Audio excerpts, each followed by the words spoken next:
Hello everyone and welcome back to my channel. It has been a long time. I've been moving around a lot, so I haven't been able to make a video in a year and a half. I haven't even had an aquarium in a year and a half. I've been moving around so much and I really missed it. So I finally got a place of my own and I decided obviously to get back into the hobby. And this is the first tank I bought, so it's obviously got a Betta in it. This is my beautiful red veiltail Betta. So he's doing great in there. So this tank I wanted to do a review on is the Fluval Betta Premium. So I've had it about 3 weeks now. So first of all, we'll talk about the looks of it.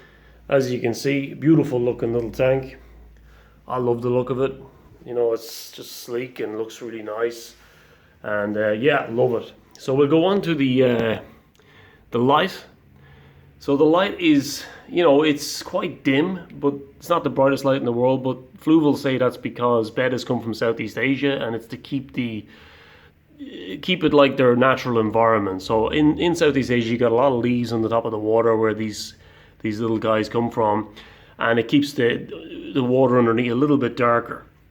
So that's the reason for that. But does it grow plants? Yes, I've got crypts on this side, I got nubias on this side. They only went in about a week ago, so you know the way plants are, they wilt a bit and some then they grow back, so they'll look a lot better in a few more weeks. But as you can see, I got some growth on my crypt, see there? That wasn't there a week ago, so they're doing fine. This light is working.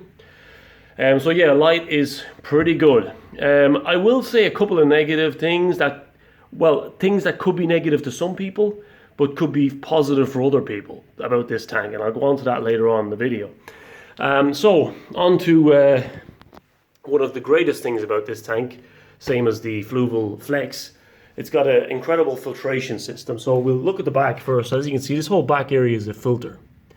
So everything's housed in there. You got your heater, you got your pump, and you got obviously your filter. We'll have a look down here to see how this all works. So this is it here. So obviously that's the tank I would just have the camera on if I was pointing it in from this side. So this whole, like basically half the back of the tank is a big filtration system. You got your carbon here, you got your biomax here. The water comes in through these little slots. It comes in through there, goes through here, and then it's pumped back up through this pipe, and then back out through the diffusion chamber. Now this is a new trademark that Fluval are trying that Fluval came up with. So a new idea. So basically, the pump pumps everything out there, and then obviously the water has to come back to be pulled in from the pump. So it comes in back through them slots and in through here, right? Comes out here, and this diffusion chamber is to diffuse the water so that it can have a very slow flow, because Bettas come from their natural environment is a very slow flowing little streams and stuff like that. So they put this polishing pad in it, right? As you can see, that's it there, right? Polishing pad. And you know, I took it out, but I'll get onto that in a while, just at the end of the video, about the reason why I took that out. So if we look at some other things just about the back of it quickly, it does come with a heater. The heater is set to the exact temperature, so as you can see there, it's at 26 degrees, which I believe Celsius, which is about right for Bettas. So that's already set, so that comes with it, and that just slips into the back of it as well, which is really, really great. So everything's housed at the back nice and neatly. So on to two things that may or may not be a negative to some people, as I said. So first of all, this tank is 3.6 gallons with the whole tank, including the back, right? I believe it's 2.6 gallons on the front, which is about 10 liters. Now, look, I've kept a lot of fish. I kept, you know, rainbow fish, discus, even a flower horn at one point, and some saltwater fish. I never had a Betta. I always thought, look, Bettas go in small little tanks, and they used to be in cups. So, I mean, you know, came a long way from bloody cups. I wouldn't keep one in a cup regardless of where we were at a few years ago. So some people are saying that, look, the tank needs to be 5 gallons minimum. So this is 2.6 gallons on the front. Now, Fluval have done a lot of research into this, and they say that this is a good tank for a Betta. Now, my Betta didn't look like this when I got him first. As you can see, his color is popping. He's looking beautiful, right? He's happy. So in my opinion, I've got no issue with the size of the front of this tank at 2.6 gallons. Now, other people have a different opinion. Other people are saying that it has to be 5 gallons minimum. So as I said, the size of this tank may be a pro or a con to some people. So what I mean is some people might be okay with the size of it and some people may not. If you're someone that's in the boat of it has to be 5 gallons, well then obviously this tank isn't for you. If you're someone that doesn't believe that and you think, look, this is a fine size for my Betta, then obviously this is a great tank. I'm one of those people, I think it's fine. I love it and I'm thinking about even buying another one. So my opinion, and that's just my opinion.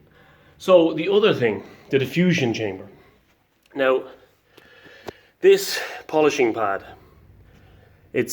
takes out very fine particles. Now, when I put this substrate in and everything, after 2 days, my pump broke.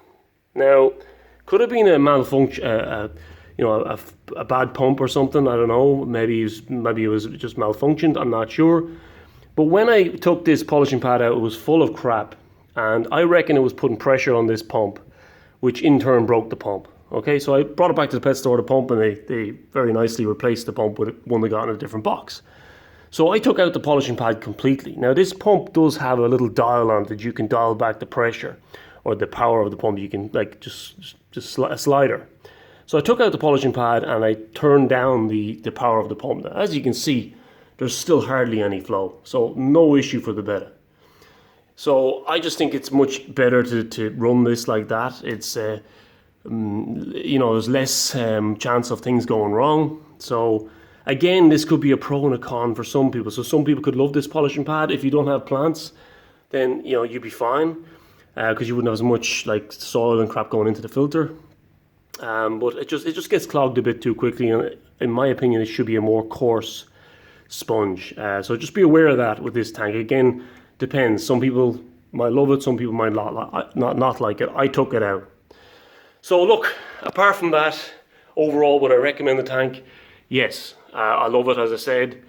And those other two things depends on the person, whether they're a pro or a con, or whether you're okay with those things or not.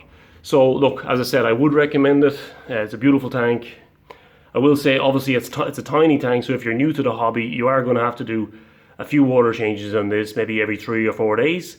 When my plants grow all along the bottom, I'll probably do less water changes, once a week. So obviously it's a very small body of water. If you're feeding your Betta twice a day, it gets polluted pretty quickly. So, but apart from that, as I said, it's a great tank, but it's small, so you have to be aware of that and to keep good water changes.